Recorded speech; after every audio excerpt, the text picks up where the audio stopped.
Coisas que perdemos no fogo. Atravessando o imaginário brasileiro sobre a história do cinema nacional e a preservação audiovisual. De Gustavo Monlevade, Laura Battistucci, Lucas Reis e Thaís Pantuza. Apresentação. O projeto Coisas que Perdemos no Fogo surge com a necessidade de fortalecer e resguardar o setor audiovisual, trabalhando as linguagens a fim de compreender de que modo preservamos a cultura e de que modo devemos ressignificar a experiência do espectador. Trabalhando com os temas memória, linguagem e afetos, o projeto desenvolve uma pesquisa sobre documentação, preservação e construção de imaginário sobre a história do cinema brasileiro. Discutimos as políticas públicas de preservação audiovisual, além de propor iniciativas coletivas para se pensar uma alternativa para resguardar, material e imaterialmente, os produtos cinematográficos e audiovisuais brasileiros. A partir de uma inquietação em relação ao atual cenário cultural, promovemos aqui um atravessamento afetivo, indo ao encontro da memória e do imaginário cultural em relação ao cinema nacional. Reconhecemos e externalizamos a potência da linguagem, alcançando pessoas diversas através da experiência imersiva em cada ação desse projeto. Em parceria com a Cinemateca do Museu de Arte Moderna do Rio de Janeiro, acessamos materiais do Acervo Cinematográfico Nacional e elaboramos esse e-book informativo sobre preservação audiovisual, de forma a atingir toda a rede de espectadores e amantes da sétima arte. Com grande preocupação com as questões relativas à democratização do acesso, reconhecemos na Cinemateca uma instituição de fomento às artes, em especial o cinema, e que promove com frequência atividades culturais a fim de trazer reflexões sobre o fazer artístico e seus modos de resistência. Contextualizando. As artes, em geral, sempre foram por si só um tema complexo para discussões. O fazer artístico é frequentemente questionado, a ideia de autoria e genialidade, originalidade da obra é sempre colocada em pauta. Durante um longo período, as artes tinham um status de genialidade e dom natural do homem. Aqui fazemos menção a Walter Benjamin em seu livro A Obra de Arte na Era da Reprodutibilidade Técnica, de 2014. Segundo o autor, no tempo da pós-revolução industrial, toda a ideia de autoria de uma obra se desfaz, ou, pelo menos, entra em crise.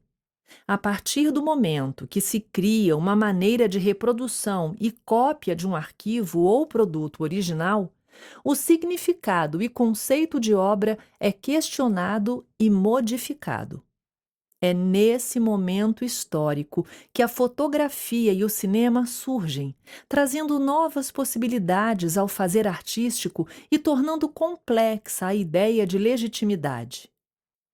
Para o audiovisual, na área de preservação e memória, analisamos todo o material filmográfico e o que está em torno da obra, inclusive toda a documentação correlata. É necessário pensar no estado físico da obra, entender como aquele filme funcionava, onde e como era exibido, quais formatos e suportes estavam envolvidos, etc. Para complementar toda a pesquisa para o processo de conservação de um material filmográfico, também é preciso buscar informações paralelas e significativas para o processo de produção, exibição e distribuição de um filme. Sendo assim, todo o material é passível de análise para o arquivista, desde o roteiro até o cenário, figurino ou cartaz do filme. Na tentativa de organizar e legitimar o processo de conservação, Cria-se a demanda de uma legislação para regulamentar a profissão e que promova fomento à pesquisa, à preservação e à promoção de acesso a esse conteúdo. Neste momento, a ideia de obra se coloca em outro lugar legal. Obra audiovisual é toda aquela que cria a impressão de movimento, com ou sem som, e, independentemente do modo de captação, suporte, veiculação, reprodução, transmissão e difusão. O conceito de obra, neste contexto, é essencial para a catalogação, pois cada etapa do processo se diferencia significativamente de outros produtos, como livros, por exemplo. Entender que o conceito de obra audiovisual depende de um processo com vários segmentos de pesquisa relacionados a todas as etapas produção, exibição, distribuição e recepção, de criação e promoção do produto final, é o ponto-chave e o princípio para compreender a ideia de preservação e memória.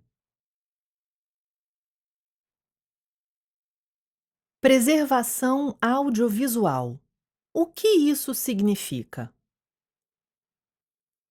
Audiovisual é um termo amplo e transmediático, podendo significar filmes, TV, games, web ou documentos sonoros.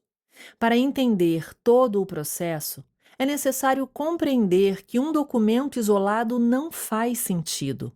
Ele só traz significado a partir do momento que está em relação. Aqui, ele passa a ter uma função. Para ser conservado, o documento precisa ter um conjunto de informações e compreensão do suporte em que se encontra. O critério cinematográfico básico para a catalogação é o conceito de obra. Mas é importante lembrar que há diversos materiais adjacentes ao filme que compõem esse documento histórico, a obra.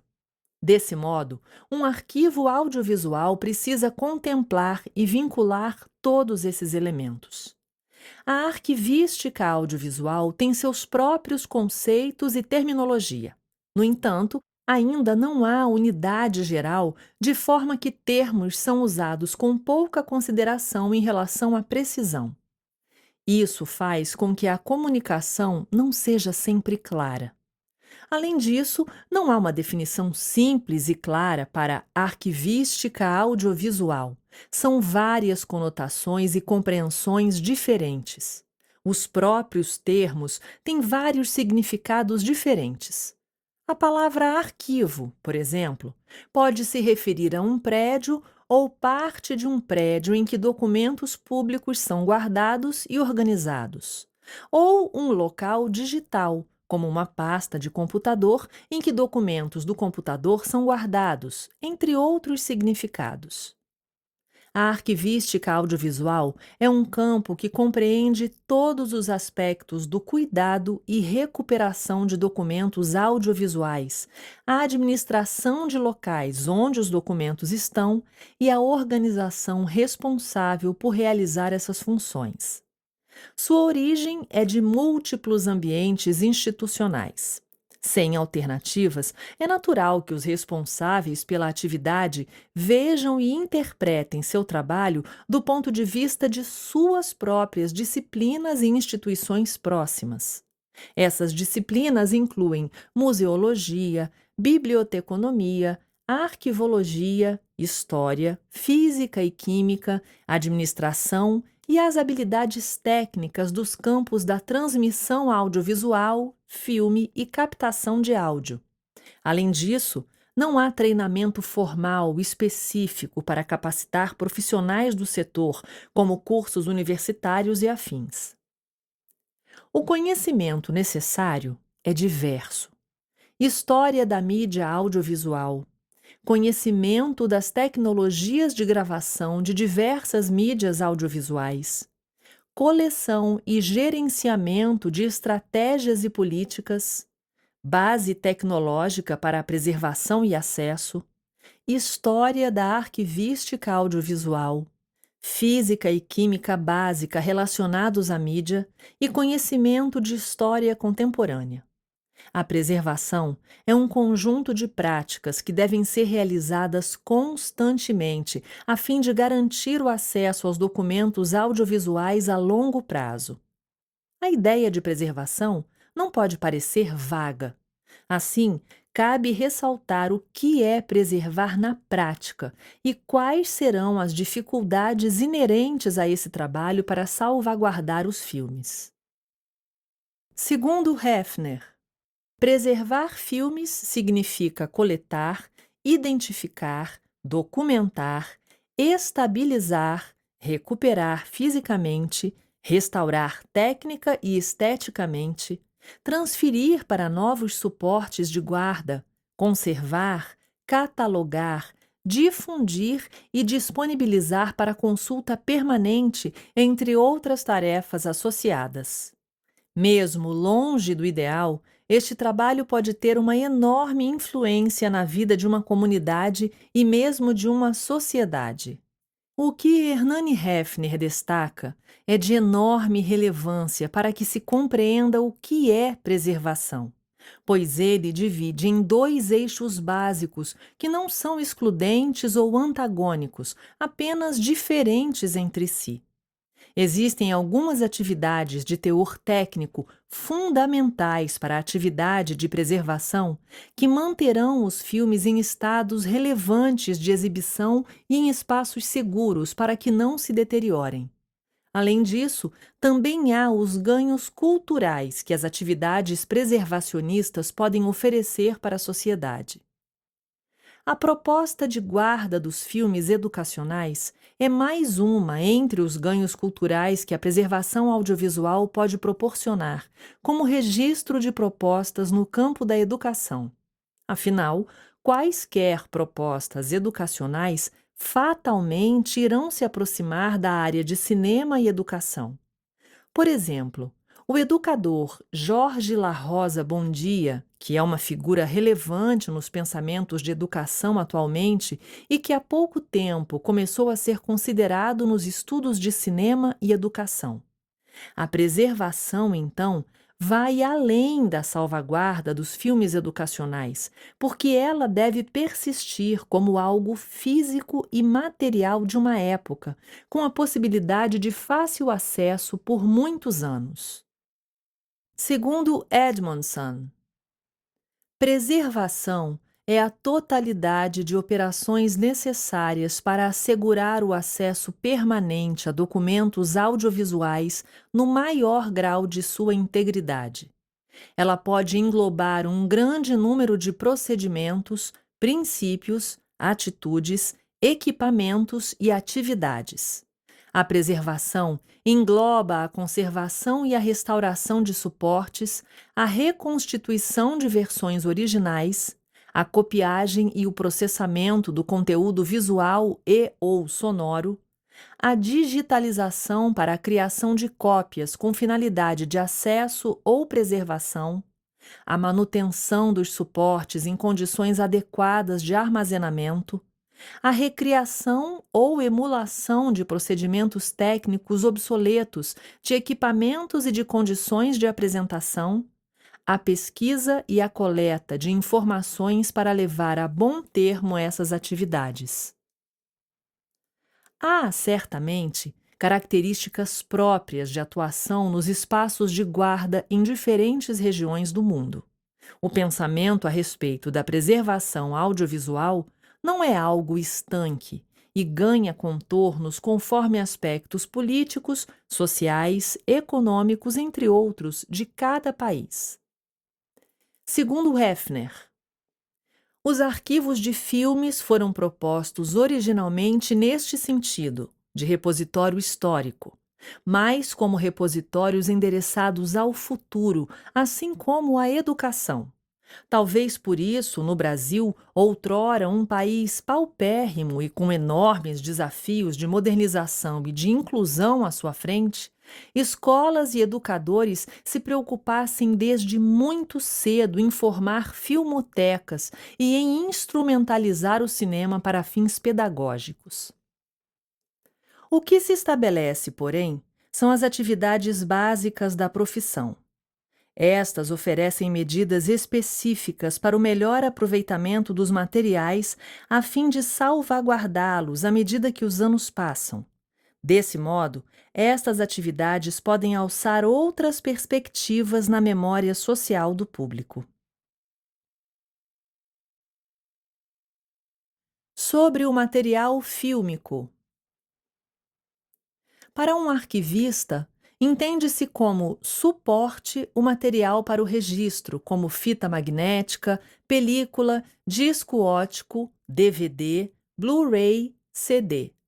Entende-se como componente todo o grupo de suporte, que se torna um grupo único. Vários rolos de filme formam um grupo único, que é o longa produzido. A película. Uma película cinematográfica é formada por fotograma ou frame, perfurações, pista de som e numeração de borda. O fotograma é onde a imagem se fixa e é armazenada. Já as perfurações são furos que existem dos dois lados na superfície do filme e que facilitam o transporte do filme na câmera e no projetor. A pista de som é um espaço transversal em uma das laterais do filme, entre o fotograma e as perfurações, e é destinado à informação sonora. Pode haver uma ou mais pistas de som óptico ou de som magnético. A numeração de borda é formada por números impressos em uma das bordas da película, os quais servem para ajudar na montagem do filme. De modo geral, uma película é formada pelo suporte, um plástico que sustenta o filme, e a emulsão, que é onde se forma a imagem, grãos de prata no filme preto e branco e corantes no filme colorido.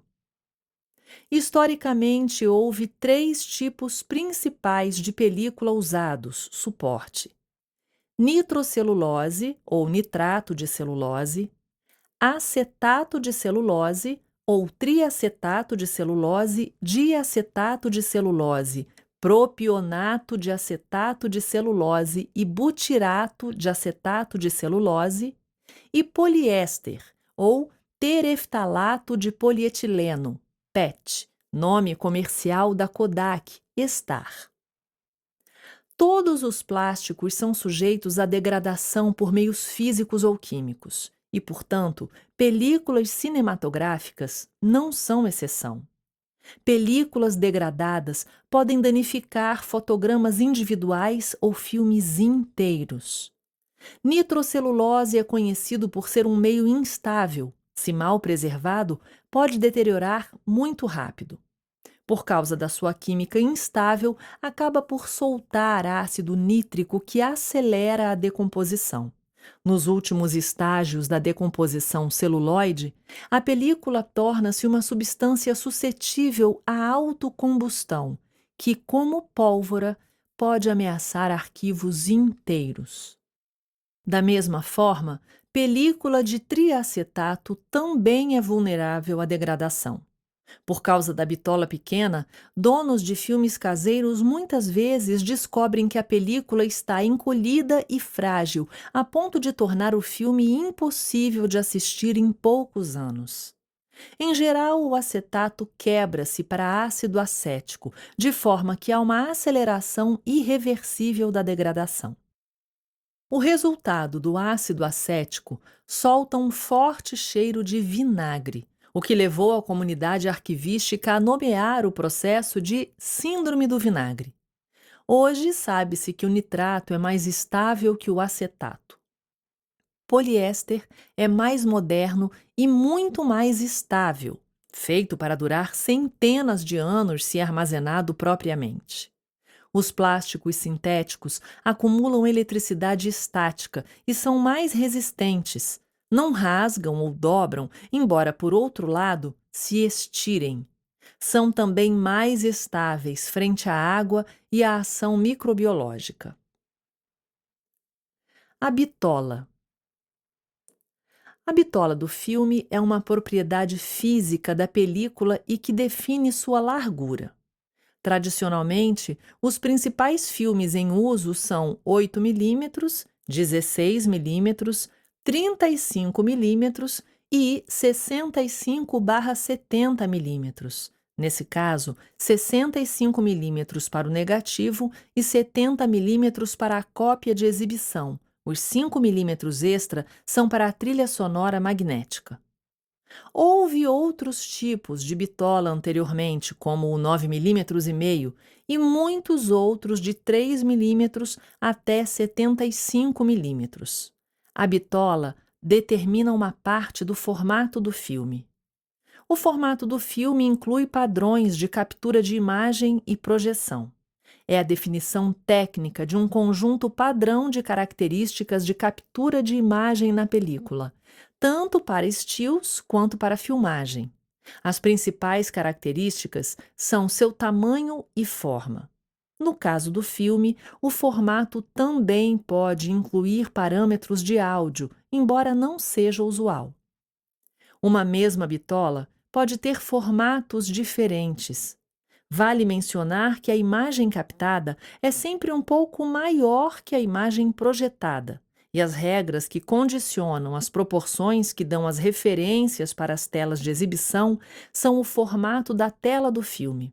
Por exemplo, 1 por 1,33, janela silenciosa. 1 por 1,37, janela padrão sonora ou acadêmica. 1 por 1,66, panorâmico europeu. 1 por 1,85, panorâmico americano. Ou o 1 por 2,35, scope. Os negativos. O negativo original da imagem é a película na tradicional câmera de película que captura a imagem original. É desse filme que todas as cópias são feitas. O negativo original editado é copiado para criar um positivo de segurança que pode ser usado como cópia segura para criar um negativo utilizável. A partir do negativo original, com as luzes corretas aprovadas pelo diretor de fotografia na cópia 1, faz-se o interpositivo ou master, isto é, uma segunda cópia positiva a fim de preservar o negativo original. A partir deste interpositivo, ou master, usando o mesmo material intermediário, obtém-se o internegativo, que substitui o negativo original. Isto é, o internegativo é o filme negativo de baixo contraste, utilizado geralmente em laboratório para a obtenção de nova geração de imagem. O negativo original da câmera é considerado importante e delicado demais para ser usado nos processos além do necessário, já que a cada etapa corre-se o risco de degradar cada vez mais a qualidade do negativo ao riscar a emulsão.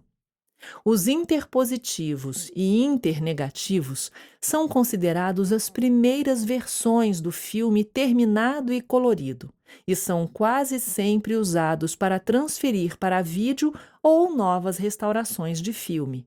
O negativo original normalmente é usado como último recurso, no caso de todo o material intermediário ter sido danificado ou perdido. Atenção! Quanto mais emendas tem um filme, pior é o material ao pensarmos em preservação. No caso do som, o processo é um pouco diferente da imagem. Era desenvolvido em suportes magnéticos, diferentes do fotoquímico. Ou seja, quando a informação era transferida para o fotoquímico, gerava um único material sem emendas. Desse modo, o material intermediário é uma vantagem, justamente por não possuir emendas. Desde os anos 1990, com o advento do digital, não é comum a prática de preservação com os negativos originais, pois o positivo é transferido para o computador para o processo de montagem. Assim, caso o filme volte para o fotoquímico, transfer, é gerado um material intermediário para que sejam feitas as cópias. Este material é a matriz do filme. Condições para realizar uma boa preservação. Já entendemos que um arquivo audiovisual precisa contemplar e vincular diversos elementos adjacentes ao filme para compor o que chamamos de obra cinematográfica. Desse modo, o primeiro passo para a catalogação e segurança do filme é saber qual o material, nitrato, acetato ou poliéster, do qual a película é feita, para assim separar os ambientes de cada rolo ou componente. A separação é feita por suportes, um critério dos critérios de arquivamento. A atenção deve ser voltada para a ventilação, temperatura e umidade do local. É importante lembrar que, em geral, todos os modelos de preservação audiovisual foram escritos e pensados no clima europeu e norte-americano, e enquanto brasileiros, é essencial que se compreenda as diferenças climáticas. A estabilidade do material é o segredo para a eficácia do procedimento. Ou seja, não adianta apenas criar as condições para a reserva técnica sem a possibilidade de mantê-las desse modo. Um critério para o arquivista é fazer a separação por formato de todo o material.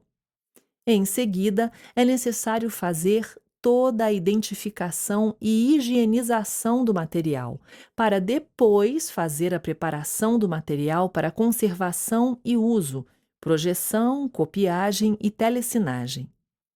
Após o processo de conservação, faz-se ainda uma revisão rigorosa. O revisor observa tudo da mesa enroladeira e interfere quando necessário para não estragar o filme. Esse profissional tem que tomar cuidado com cada situação da película, analisar se tem picote, perfuração rompida ou instalada, e, enfim, notificar como estão as condições do filme. A catalogação pode demorar anos, pois depende do estado físico da obra. Deve-se estabelecer as origens do material, verificar a integridade do que se recebe e estuda, compreender o estado e informações do passado e desenvolvimento moderno dos modos de produção audiovisual. Todavia, entende-se que preservação é um processo. Nenhum filme está preservado ou salvo, ele deve ser revisado constantemente, fazendo manutenção e readaptando suas propriedades físicas e químicas às condições do tempo atual. A preservação audiovisual digital. Levar em consideração a preservação de forma geral é importante, assim como conhecer os processos da preservação audiovisual desde o início do século XX à contemporaneidade. Contudo, é relevante destacar que, há poucos anos, cresceu exponencialmente a possibilidade de acesso a equipamentos cinematográficos devido à facilidade do digital.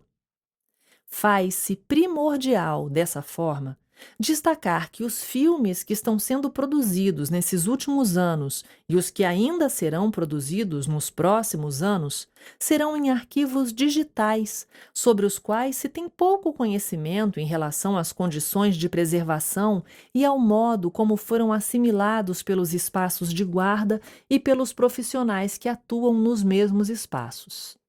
Não há muitas considerações sobre a preservação de materiais digitais por um motivo muito simples.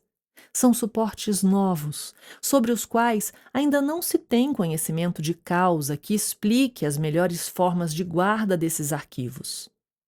Há uma grande diferença para as películas cinematográficas, por exemplo, que foram utilizadas no final do século XIX e que se mantiveram como principal forma de produção por todo o século XX.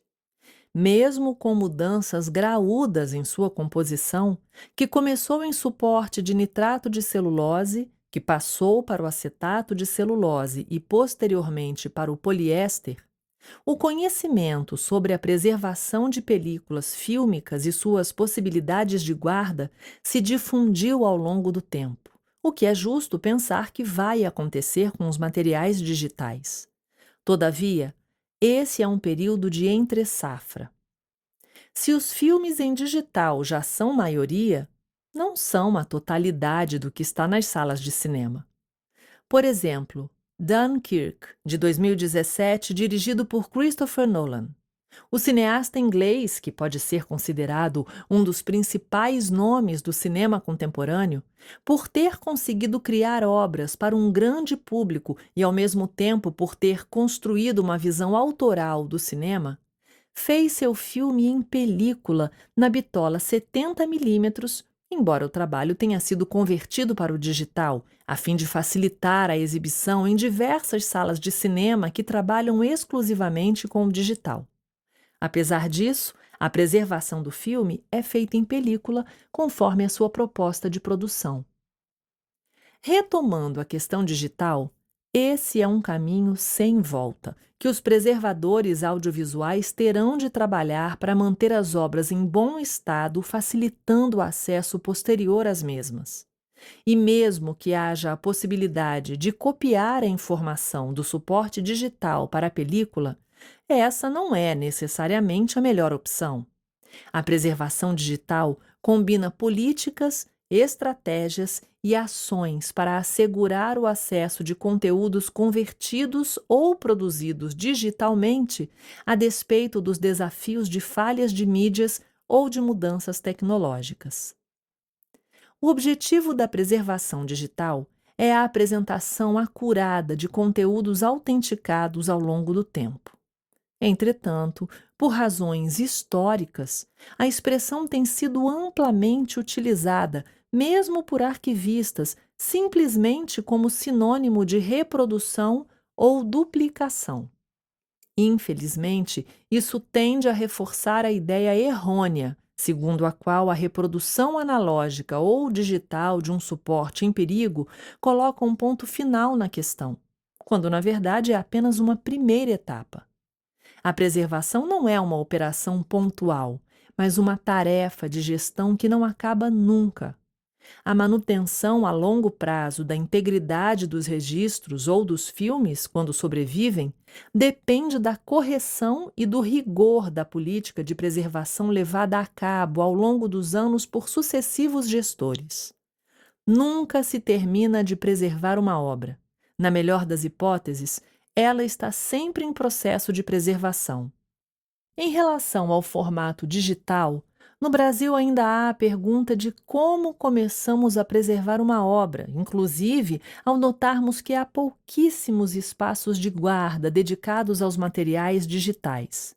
E esses que existem são espaços que estão ampliando as suas funções, afinal, já trabalham com película cinematográfica e passam a salvaguardar também os arquivos digitais. DVDs como suporte de preservação? Analisando as ações preservacionistas, cabe ponderar a utilização de DVDs como suporte para as obras cinematográficas. Isso porque o sentido de preservar leva em consideração o suporte original com o qual a obra foi concebida. Por exemplo, um filme produzido em película de 16 mm, suporte incomum para o mercado cinematográfico profissional, que tinha como padrão a película de 35 mm para a exibição de filmes nas salas de cinema comerciais em todo o mundo, mas, por qualquer razão, a equipe criativa de um filme decidiu rodar com a bitola de 16 mm. É nesse formato que o filme deve ser preservado, considerando sua elaboração original para acesso total à obra como fora concebida. A preservação será entendida como o conjunto dos procedimentos, princípios, técnicas e práticas necessários para a manutenção da integridade do documento audiovisual e garantia permanente da possibilidade de sua experiência intelectual. Segundo Souza, o propósito de preservação tem 3 dimensões: garantir que o artefato existente no acervo não sofra mais danos ou alterações em seu formato ou em seu conteúdo, devolver o artefato à condição mais próxima possível de seu estado original, possibilitar o acesso a ele de uma forma coerente com a que o artefato foi concebido para ser exibido e percebido. Inclusive, entende-se como a forma mais adequada da preservação audiovisual priorizar o master, pois seria de fato o suporte original de guarda, ao invés das várias cópias que, segundo Souza, podem ser conservadas como material de arquivo, mas foram feitas para a exibição pública do filme e vão para as salas de cinema. Elas são invariavelmente danificadas por diversos fatores externos e ficam mais expostas a contaminações que irão obstaculizar os trabalhos destinados à preservação da obra. Segundo Coelho, o master é um filme positivo com a versão final e acabada de um filme, imagem e/ou som, destinado não à exibição, mas sim à duplicação ou copiagem. Trata-se de uma matriz positiva de segunda geração. Uma observação mais atenta da imagem poderá diferenciar a cópia do master pela sua qualidade fotográfica.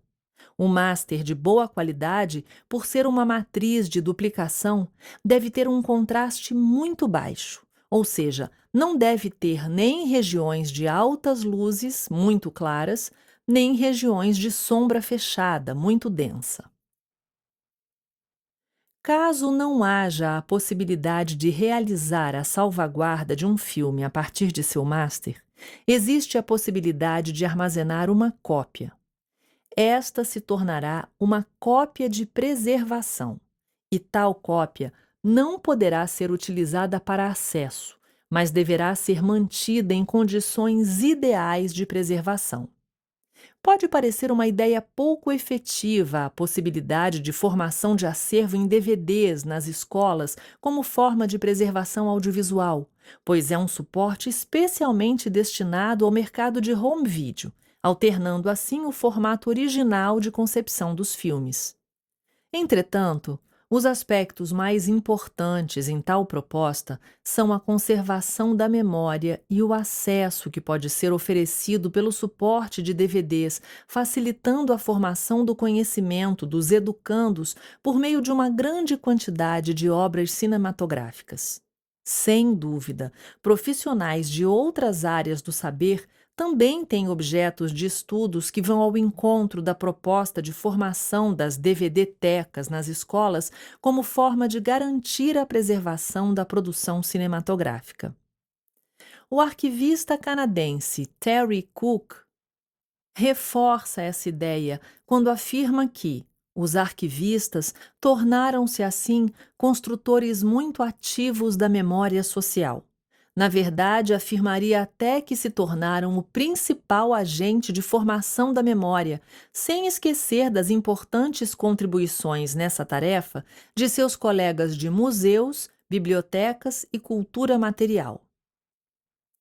Porém, a despeito da importância do suporte de concepção da obra, existe a impossibilidade de manter películas cinematográficas em qualquer espaço escolar, pois são materiais pesados, insalubres, de manuseio difícil e que necessitam de projetores ainda mais pesados e cada vez mais difíceis de se encontrar no mercado, além de condições especiais para guarda e manuseio com fins de minimizar a deterioração do material.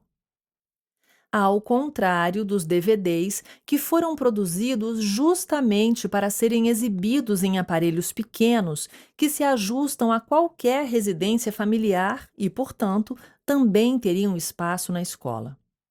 Foster afirma que na Cinemateca Brasileira, entre os filmes amadores existentes, muitos títulos acabam funcionando como um álbum de família em movimento, e os DVDs fazem parte do acervo que fora depositado na maior instituição de guarda de filmes do Brasil.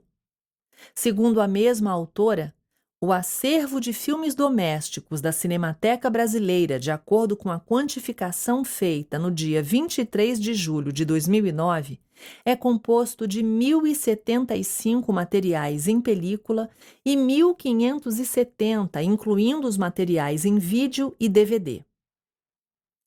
A despeito de toda a problemática quanto à preservação da produção cinematográfica brasileira e da importante contribuição das DVD-tecas escolares, o que convém de fato para as escolas é a exibição do material fílmico como objeto pedagógico. Segundo Edmondson, define-se filme como uma série de imagens em movimento fixadas ou armazenadas sobre um suporte, qualquer que seja o método de registro e a natureza do suporte usado inicial ou posteriormente para isso, com ou sem acompanhamento sonoro, que, quando projetada, dá uma ilusão de movimento. As informações contidas nos DVDs disponibilizados para as escolas se adequam às definições do autor como objetos fílmicos, e essa informação que se faz relevante para considerar o cinema no espaço escolar, pois, como já fora dito, os DVDs são suportes relevantes pedagogicamente para o acesso aos filmes nas escolas. Desde sua invenção e comercialização na década de 1880, as mídias audiovisuais estiveram em contínua evolução, da qual os presentes formatos e tecnologia digitais são a mais recente manifestação. Para preservar os acervos e torná-los acessíveis, os arquivos audiovisuais precisam conservar formatos e tecnologia obsoletos, se manter em dia com a nova tecnologia e reter as habilidades relevantes para a operação de ambas. Segundo Edmondson, o conteúdo migra para novos formatos para que o acesso seja garantido, mas os suportes mais antigos precisam ser conservados por seus valores de artefato e de informação. A ligação entre o conteúdo e o suporte original pode ser muito significativa. Em 2001, um projeto de restauração da Rio Filme exemplifica bem o suporte do DVD como uma possibilidade de gerar maior distribuição para obras cinematográficas.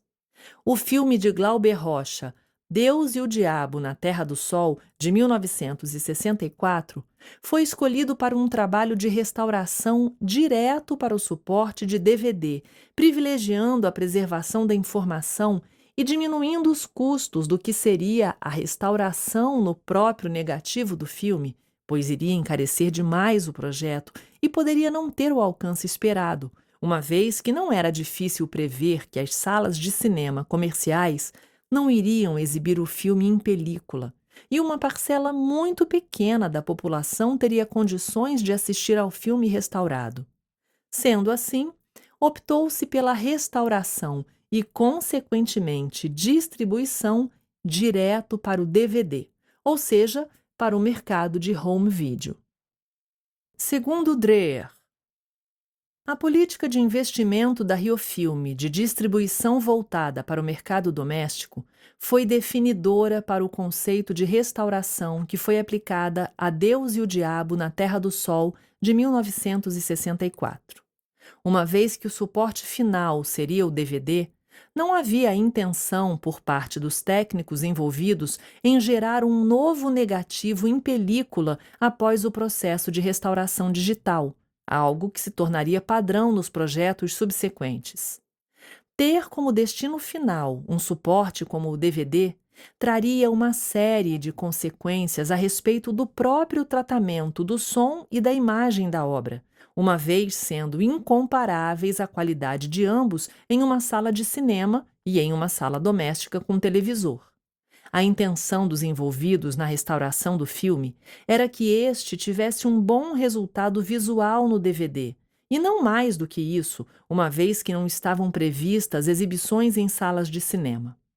Podemos considerar, nesse sentido, que Deus e o Diabo na Terra do Sol, de 1964, recebeu uma restauração digital stricto sensu, já que não houve um tratamento analógico nos materiais em película, justamente por não serem estes os suportes finais de exibição. Após a relevância do trabalho realizado com os materiais de Deus e o Diabo na Terra do Sol, surgiram outros projetos de preservação alterando os suportes fílmicos diretamente para os DVDs. Diretores como Leon Risman, Nelson Pereira dos Santos e Joaquim Pedro de Andrade, por exemplo, tiveram seus filmes restaurados devido à alteração de suporte e, consequentemente, com nova e maior distribuição e assistência. Há o significativo problema de todos esses cineastas serem do mesmo grupo cinema novista que Glauber Rocha, e por isso fazem parte de uma alta cultura no cinema brasileiro, o que aparenta um menosprezo a outros cineastas que não fazem parte do mesmo movimento.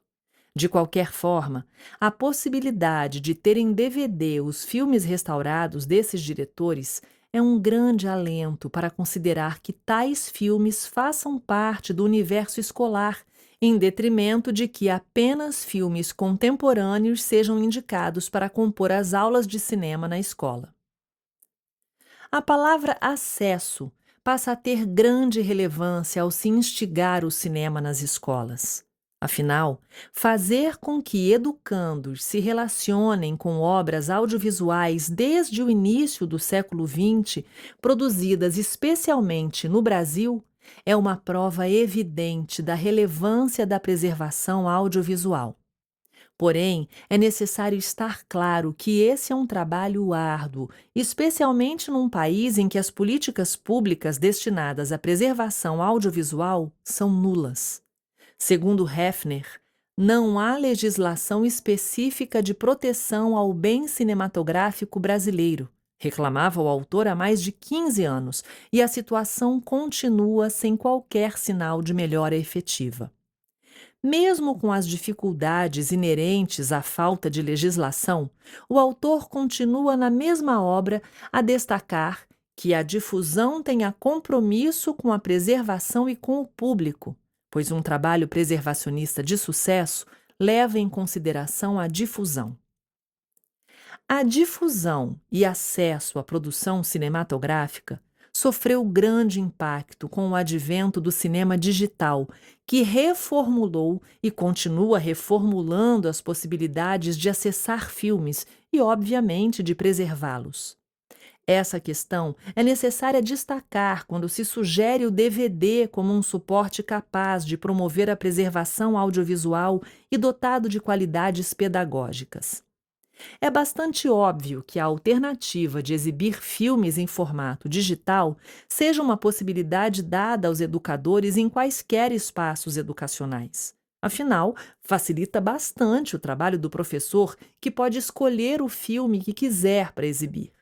A diferença é que a definição dos filmes em formato digital ficaria a cargo dos professores.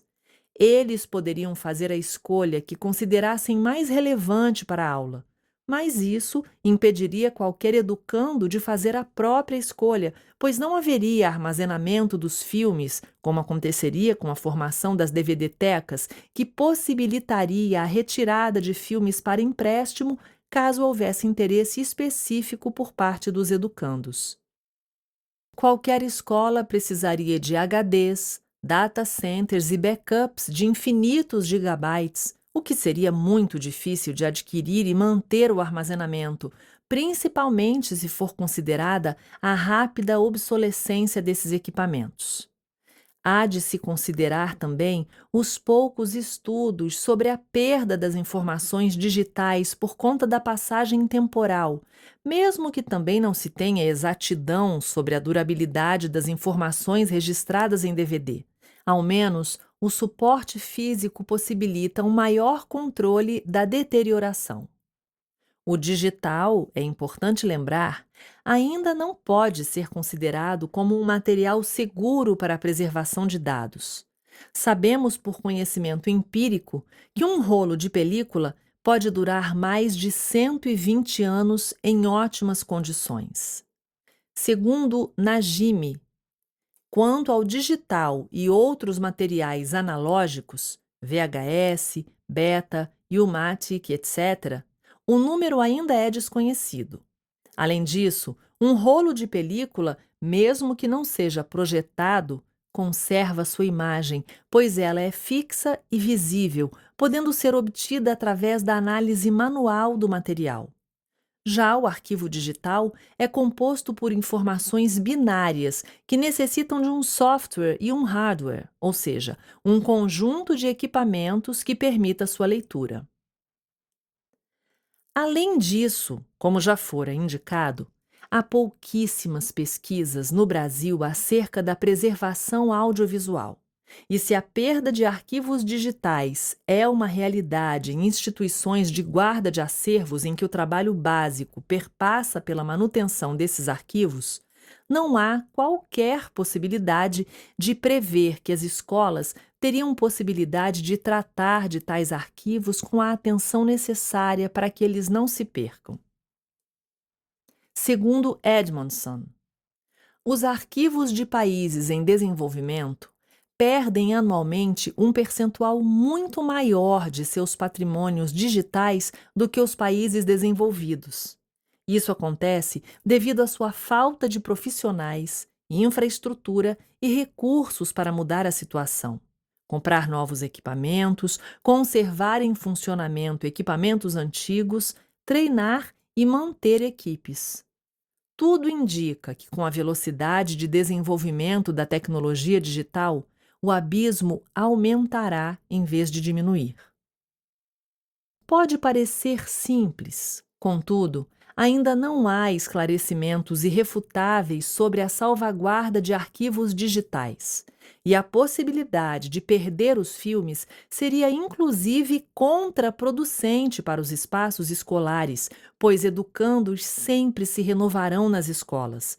E o ideal é que os filmes estejam dispostos para serem assistidos o maior tempo possível. Além disso, os arquivos digitais necessitam de sistemas específicos nos computadores. Entretanto, com as constantes mudanças de tecnologias, não é possível afirmar que os arquivos digitais estarão sempre acessíveis, pois, se a escola trocar a sua rede de computadores, pode ser que os filmes não sejam mais lidos pelas novas tecnologias adotadas e acarretará em um problema de acesso aos filmes. Outro problema que o uso dos filmes em formato digital na escola viria a acarretar seria os direitos autorais das obras, pois ainda não há regulamentação sobre a forma de distribuição a partir dos meios digitais para os filmes brasileiros no mercado de home video, e não seria aceitável que as escolas utilizem materiais piratas. Importante destacar que a utilização de filmes digitais sem ter a distribuição regulamentada também traria dificuldades para os realizadores dos filmes e órgãos específicos do cinema brasileiro no sentido de quantificar os espectadores. Se a adoção de filmes nas escolas também faz parte de uma proposta de maior disseminação do conhecimento sobre o cinema e a cultura brasileiros, faz sentido que haja algum controle dos filmes que foram assistidos para que haja projeção do sucesso da empreitada do cinema nas escolas. A preservação audiovisual no circuito alternativo. Curtas-metragens, produções universitárias, filmes e vídeos caseiros. Mais invisíveis do que os arquivos que guardam os grandes filmes, os cinemas consolidados, os clássicos de importância cristalizada e sempre reafirmada, há os arquivos que guardam as pequenas imagens. As imagens úteis, as imagens que não foram realizadas com o propósito de brilharem na grande tela ou de participarem do Star System. O filme doméstico, o filme amador, o filme jornalístico, o filme médico e, às vezes, o mero registro são também filmes, imagens em movimento que contêm em si grande valor acadêmico e social. Nem sempre esse valor foi reconhecido. O filme hegemônico, o filme com F maiúsculo, por assim dizer, sempre foi o filme narrativo de longa-metragem. Este é o filme para o qual a maior parte dos esforços intelectuais e financeiros de preservação se direcionam, o que muitas vezes faz com que este filme seja o único que sobreviva, portanto, o único que se transforma em clássico. Parte da ontologia de um clássico não se dá apenas pelos mecanismos socioindustriais que assim o definem. A existência do objeto fílmico per si é também necessária para essa consolidação. O que sobra dessa limitação estritíssima, um universo amplo de imagens em movimento produzidas em diversas outras situações, acaba sendo só isso: sobra. Recentemente, porém, é crescente a atenção dada ao pequeno filme. Festivais, normalmente organizados pelos próprios arquivos, reúnem esses filmes em exibições e trazem cada vez mais essa realidade ao conhecimento de um público que talvez não soubesse que esses objetos também eram cinema. O Home Movie Day, um movimento que se iniciou em 2003, une diversos arquivos ao redor do mundo em um esforço coletivo de reunião, exibição e posterior preservação dos filmes domésticos das comunidades locais. O público é incentivado a levar seus próprios filmes de família em diversos formatos amadores, Super 8, VHS, etc. Os filmes passam por cuidados de revisão e limpeza, são exibidos e posteriormente poderão ser incorporados ao acervo ou copiados. O Orphan Film Symposium, realizado pela New York University, dá lugar a profissionais de diversas partes do mundo que se dedicam a salvar, estudar e exibir all manner of neglected moving image artifacts, todas as formas negligenciadas de artefatos de imagem em movimento. No Brasil, essa atenção também aumenta. O atual cenário nacional da preservação audiovisual brasileira é obscuro e dramático, mas as pessoas envolvidas com essa tarefa continuam perseverando, conscientes de que seu trabalho é essencial na manutenção da nossa memória. Destaco especialmente os esforços de Lila Foster, pesquisadora da Universidade de Brasília, UNB, que em sua dissertação de mestrado se dedicou a relatar e desvelar o acervo de filmes domésticos da Cinemateca Brasileira, onde trabalhava.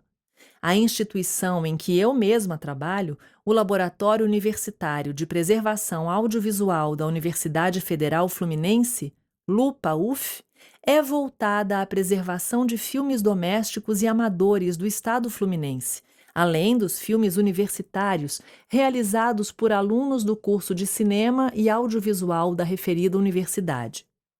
As sobras de filme, o que resta para fora da pressão esmagadora do longa-metragem de ficção, se tornam, quando alvo da atenção e de estudo, cinema vivo, cinema múltiplo, veículo livre de invenção daqueles que, fora do jogo difícil e caro da produção industrial, podem se expressar pelas imagens em movimento. Tornam-se cinema diário, aquilo que surpreende por ser tão próximo às nossas vidas cotidianas, aquilo que nos mostra que é possível, afinal, sermos todos produtores e preservadores de imagens em movimento. A preservação audiovisual no Brasil. Notas sobre o luto e o esquecimento. A primeira coisa que se nota ao entrar em uma cinemateca é o cheiro. Um ocre e avinagrado que depois de alguns meses se torna quase o cheiro de um segundo lar. É, na verdade, o odor das memórias se perdendo, ficando cada vez mais turvas e retorcidas. O processo de envelhecimento dos filmes é produzido pelo mesmo elemento que causa o envelhecimento dos seres humanos, o oxigênio. Tão necessário pela manutenção da vida, é o responsável pelo próprio ocaso.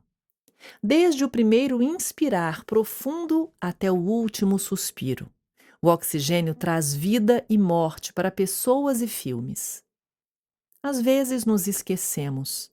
No escurinho coletivo da sala de cinema ou no brilhante e solitário streaming ao fim do dia, este cada vez mais presente, ainda mais em tempos pandêmicos, nos esquecemos de cenas que vimos, de elementos bobos que se tornam centrais para a resolução das narrativas, de detalhes que a princípio nos pareciam tão bobos. E sua repentina lembrança, revelada por piruetas de roteiros bem amarrados, nos traz a surpresa da lembrança que muitas vezes tempera aquela reviravolta bem amarradinha. Nossa, eu nem lembrava disso! A surpresa da lembrança só pode se concretizar após o perene esquecimento. Nos esquecemos também que os filmes que vimos, apesar de parecerem imagens mágicas geradas espontaneamente no ar, originadas diretamente de um mundo das ideias intangível, estes mesmos filmes, assim como nós, possuem corpos físicos, compostos de materiais concretos e mistos de processos químicos específicos que geram cor, som, sensação e sentimento. Nos esquecemos das equipes e do trabalho duro que foi produzir aquela obra que estamos assistindo. Nos esquecemos ainda que, para chegar aos nossos olhos, as projeções ou as emissões de luz direta de um computador, TV ou celular precisam vir de algum lugar. Pouco pensamos em como são armazenados ou na condição de seus corpos de memórias. Talvez nos esqueçamos de pensar nisso também. O curioso é que nos lembramos das fitas cassete, dos DVDs e dos Blu-rays. Cada qual um corpo físico que prometia mais definição que os anteriores. Mesmo que às vezes as fitas mofem e os discos arranhem. Todos os corpos falham às vezes. Se não cuidarmos, não preservarmos e não recuperarmos destas falhas, pode ser que a falha aumente cada vez mais e que não tenha volta. Isso acontece com pessoas, animais, plantas, memórias e, claro, filmes.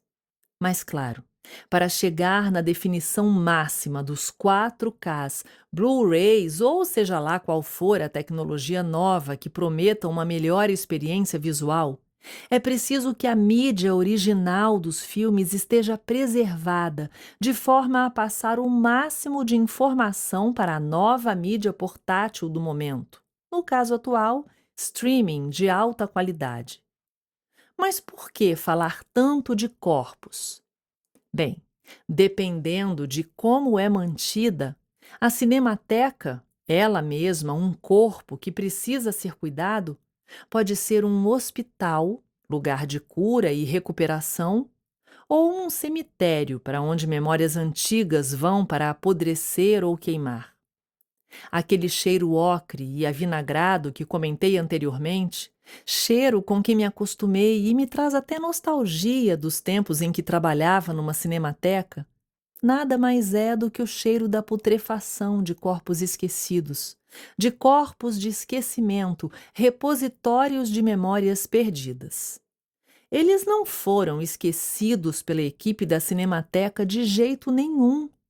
A equipe luta contra todas as chances para salvar aqueles corpos contra todas as probabilidades da putrefação do esquecimento. Mas, como todo hospital, é preciso recursos, instrumentos mais funcionários, e não apenas a meia dúzia auxiliada por voluntários entusiasmados em constante rodízio. Se não há um interesse coletivo, afinal o próprio cinema sempre foi uma arte coletiva, não há como manter, cuidar e recuperar as memórias em constante degradação. O tempo médio de vida de uma película em condições ideais é 1 século. As condições ideais dependem de resfriamento, controle de umidade, manutenção física, etc. Sem recursos para manter essas condições, e com alguma sorte, os 100 anos diminuem para 25 ou 30, mais ou menos a média de vida de uma pessoa nos anos feudais do Velho Mundo. Duram o que duramos sem os devidos cuidados ou o que podemos durar quando cuidadosamente assistidos. Existe também a já velha crença de que a digitalização seria uma opção para a preservação eterna dos filmes e da produção de informação de modo geral. A nuvem como a grande salvadora do conhecimento humano. Mas mesmo a milagrosa nuvem tem presença concreta no mundo. Todo software precisa de um hardware.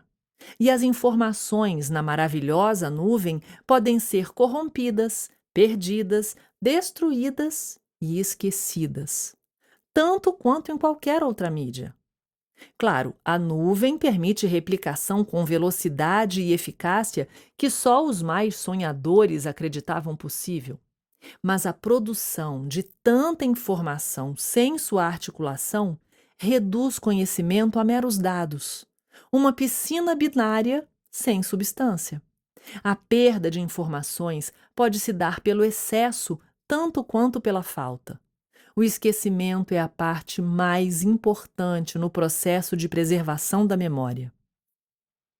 No conto Funes, o Memorioso, de Jorge Luís Borges, o protagonista de tudo se lembra, mas nada consegue articular senão o imediato. Acumula tanta informação que é incapaz de processá-la, de pensá-la, pois, como apontou Borges, pensar é esquecer diferenças, é generalizar, abstrair. Esquecer é viver. Trabalhar com preservação e restauração é saber que você está lutando contra a força inexorável da entropia, contra a perenidade da matéria. Pessoas morrem, coisas se degradam. Lidar com a perda, com o luto, é um processo diário e um grande conflito humano desde que temos registro, registros esses que, inclusive, lutamos para preservar. Mas às vezes, mesmo uma múmia embalsamada e protegida por rituais funerários de milhares de anos vai ser consumida pelo fogo irrefreável que tomou o Museu Nacional Brasileiro a meio mundo de distância. Infelizmente, trabalhar com preservação também é perceber que nem tudo pode ser preservado. É um trabalho constante de curadoria e foco. O adeus estará sempre presente, não importa o quanto nos recusemos a aceitá-lo ou mesmo a reconhecê-lo. Só podemos fazer o possível. Claro, o fim está constantemente presente, mas isso nunca pode nos impedir de lutar pela permanência enquanto a possibilidade existir. Se os nihilistas afirmavam a tragédia vazia da vida, os existencialistas subverteram esse pensamento para ressignificar o que havia sido esvaziado de significado. Se somos poeira cósmica num canto esquecido da galáxia, que vai durar apenas um breve piscar de olhos em escala universal, vamos viver essa piscadela que temos até quando pudermos. E cuidar da preciosidade rara e tão rara da piscadela de outras pessoas, outras memórias, outras histórias. Mas perseveramos, preservamos, produzimos e reproduzimos a vida e as memórias que nos dão sentido. O que mais podemos fazer se não continuar a ser? O que mais podemos fazer se não lutar contra chances improváveis, tentar adiar o inevitável e respirar, mesmo que com um pouquinho de gosto avinagrado, enquanto podemos? Contra todas as probabilidades, todos os dias escolhemos a vida. Conclusão: Coisas que perdemos no fogo é um projeto resistência em relação ao cenário político atual. Faz-se imprescindível uma retomada artística e cultural para manter vivo o imaginário do universo cinematográfico brasileiro. O projeto se amplia ao tentarmos compreender os atravessamentos gerados a partir do atual contexto político que arde e queima todos os dias os espaços, patrimônios e corpos brasileiros. Assim, o projeto transita entre as questões relativas à linguagem, afeto e memória, a fim de promover maior engajamento do público em relação aos temas de conservação, preservação, registro e memória audiovisual. Algo como uma figura polêmica no universo da preservação audiovisual, o teórico Paulo Kerk-Uzay, em 2011, escreveu um manifesto para os curadores do futuro. Uma nova visão preservacionista é frequentemente despertada pelas suas reflexões. A preservação não só do conteúdo do passado para o acesso e desfrute de um futuro, mas também das formas, do método de desfrute. Em seu Lindgren Manifesto, ele diz: nós estamos fazendo imagens constantemente. Nós estamos perdendo imagens constantemente, como qualquer corpo humano, gerando e destruindo células no curso de sua vida biológica. Nós não somos conscientes disso, o que é bom e inevitável. É bom e inevitável que o cinema seja um corpo, vivo, ressurgente e sobrevivente às mudanças mais radicais. As imagens hoje são produzidas diariamente em volume que cresce mais a cada dia. E a maior parte dessas imagens, é claro, é a imagem que sobra.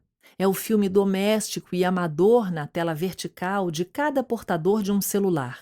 Imagens que não se perdem no fogo intenso do nitrato, mas se consomem no mar do esquecimento. Se não houver um ou vários curadores do futuro para direcionar a elas o olhar. Coisas que perdemos no fogo traz a possibilidade de maior compreensão do atual cenário de pesquisa e desenvolvimento audiovisual, além de promover um debate sobre o setor. Todo o material está disponível para livre circulação a fim de ampliar o público, atingindo não só o estado do Rio de Janeiro, mas todo o Brasil. Zumbido audiovisual. A Zumbido Audiovisual é uma produtora independente com o intuito de democratizar o acesso ao audiovisual, seja no processo de produção, realização ou distribuição. A proposta é sempre atuar de forma coletiva e realizar projetos para além do entretenimento, mas também como forma de ensinar, capacitar e compartilhar mais dessa linguagem que pode e deve ser tão inclusiva. A partir dessa premissa, realizamos um curta documentário na região dos Lagos, Rio de Janeiro, contemplado pelo edital Elipse 2018, em parceria com a Secretaria Estadual de Cultura do Rio de Janeiro, Fundação Sesgran Rio, Canal Brasil e Cine Odeon. Promovemos então um debate sobre mobilidade urbana, acessibilidade, inclusão e a relação dos cidadãos com a cidade e com a universidade na cidade de Rio das Ostras, interior do estado. O curta trabalhou com jovens conquistando suas autonomias ao buscarem suas próprias emancipações dentro do território, sendo atravessados pelos afetos, impermanências e suas aspirações pessoais. Na tentativa de trazer outros formatos inclusivos e passíveis de realização durante a pandemia, a Zumbido tem feito um esforço para gerar engajamento com seu público. Dessa maneira, desenvolvemos um formato de web documentário com uma montagem bastante artesanal, no sentido de trabalharmos com colagens de materiais cedidos pelos próprios artistas, tendo em vista a necessidade do isolamento. Dessa forma, construímos, a partir dos retalhos, um novo material poético e audiovisual para a divulgação dos trabalhos artísticos independentes, rompendo, mais uma vez, as barreiras físicas e territoriais. A produtora iniciou também em 2020 uma série de palestras chamada Primeiros Passos, no intuito justamente de introduzir de maneira didática temas complexos e muito utilizados no mercado de trabalho. A primeira palestra foi dedicada à área de User Experience, ou seja, promovemos um debate coletivo sobre a experiência do usuário.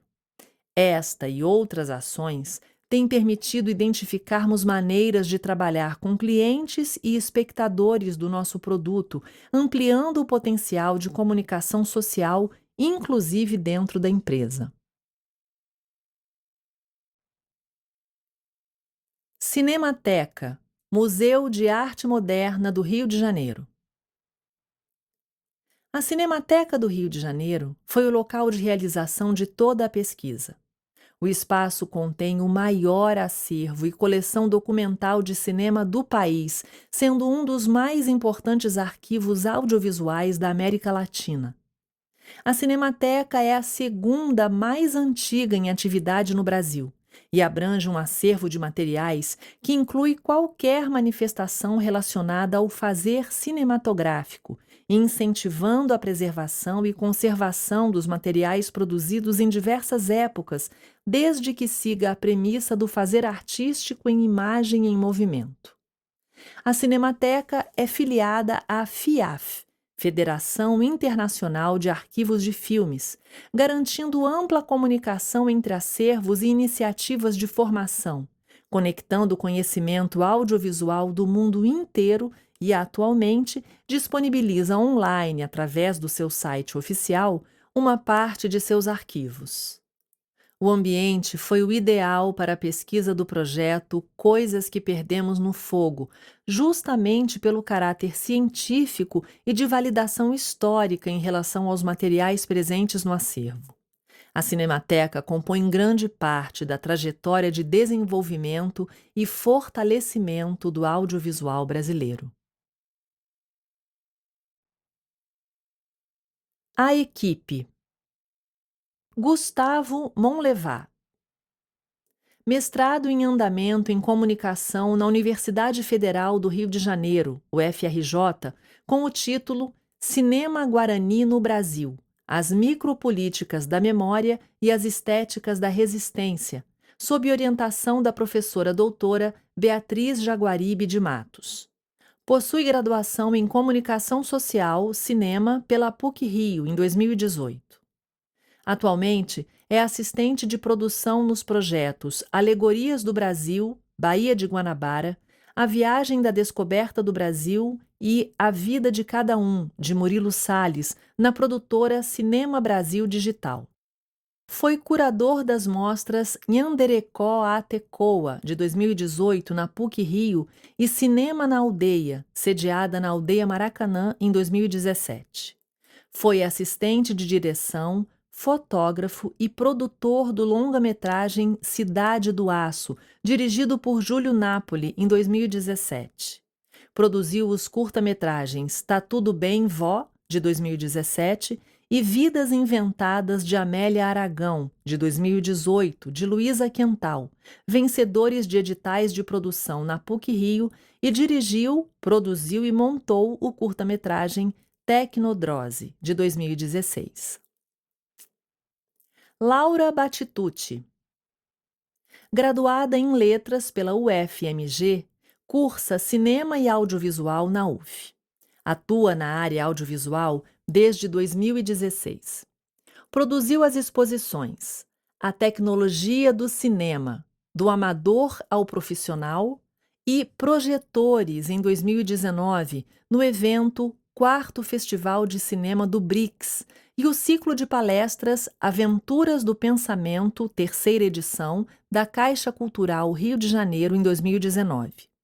Trabalhou na produção das mostras Buster Keaton, O Mundo é um Circo, CCBB, em 2018, e O Cinema Argentino Conta Suas Histórias Mínimas, na Caixa Cultural, em 2018.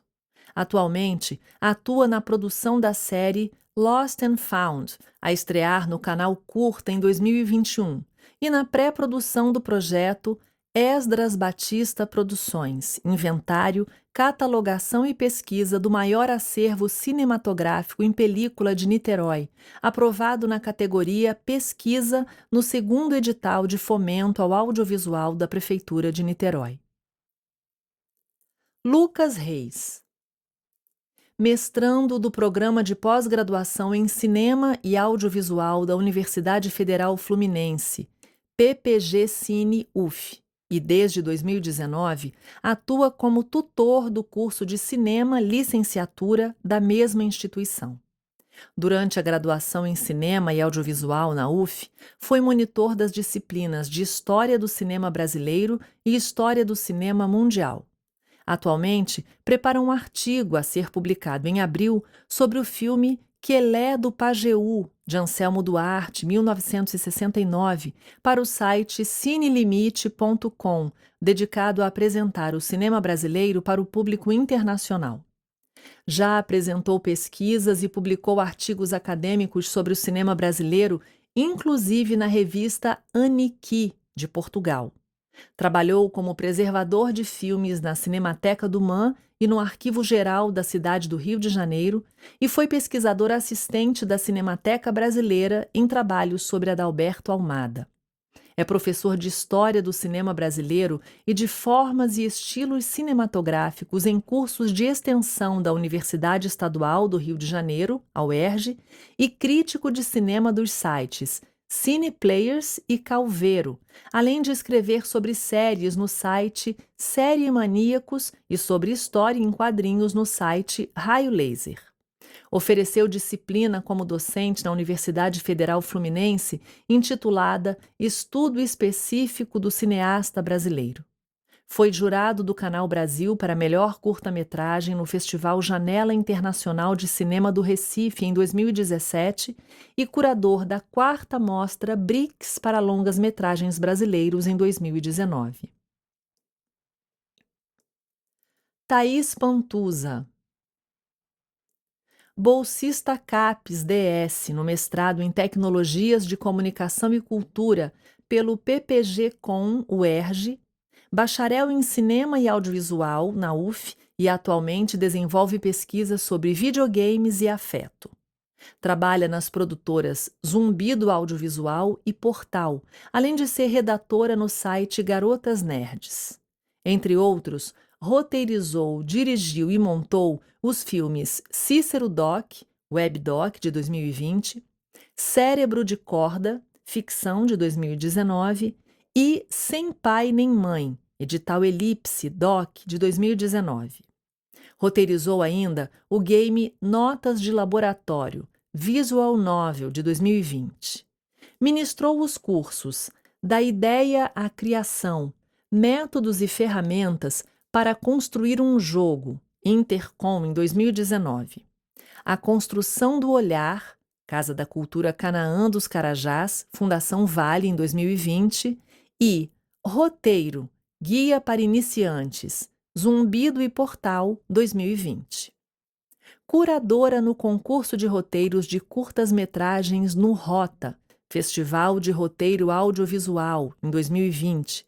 Participou dos cursos Narrativa Documental, ministrado por Kelly Cristina Spinelli, Instituto de Cinema São Paulo, em 2020, Oficina de Intervenção, Animação em Película, Super Off e Festival 1666, em 2020, e Produção e Gestão Cultural, com Rômulo Avelar, Centro de Referência da Dança, em São Paulo, em 2020. Possui certificação da Blackmagic como editora de vídeo no software DaVinci Resolve. Estagiou na TV Globo, no Rio de Janeiro, e na TV Caravelas, em Ipatinga, Minas Gerais, como editora de vídeo. Foi professora da disciplina Narrativas Transmediáticas, estágio docente na UERJ, e publicou o artigo Uma Investigação sobre Ansiedade em Beyond Two Souls, Intercom 2019. Pesquisadora nos seguintes grupos de pesquisa: Laboratório de Mídias Digitais, LMD UERJ, no grupo de pesquisa em Tecnologias de Comunicação, Entretenimento e Capacitação Cognitiva na Cybercultura, Cybercog UERJ, e Games, Gambiarra e Mediações em Rede, GamerLab UFMA. Apresentou os trabalhos Contexto versus Ficção, o uso da história como dispositivo de estratégia narrativa nos videogames, CAIS UECE, em 2020. Performances, a linha tênue entre arte e vida, Unirio, em 2015. Afeto em Jogo, um estudo dos videogames a partir da lógica social derivativa, UERJ, em 2019, e participou ainda da live Você Pesquisa Joguinhos? UFJF UERJ, em 2020. Você acabou de ouvir o audiolivro Coisas que Perdemos no Fogo, atravessando o imaginário brasileiro sobre a história do cinema nacional e a preservação audiovisual, de Gustavo Monlevá, Laura Batitucci, Lucas Reis e Thaís Pantuza, e narrado por mim, Érica Riba. Este audiolivro foi produzido em parceria pela Lemos Mídia Editora e Zumbido Audiovisual e gravado no estúdio Sputnik Phonograms em 2021. Todos os direitos reservados.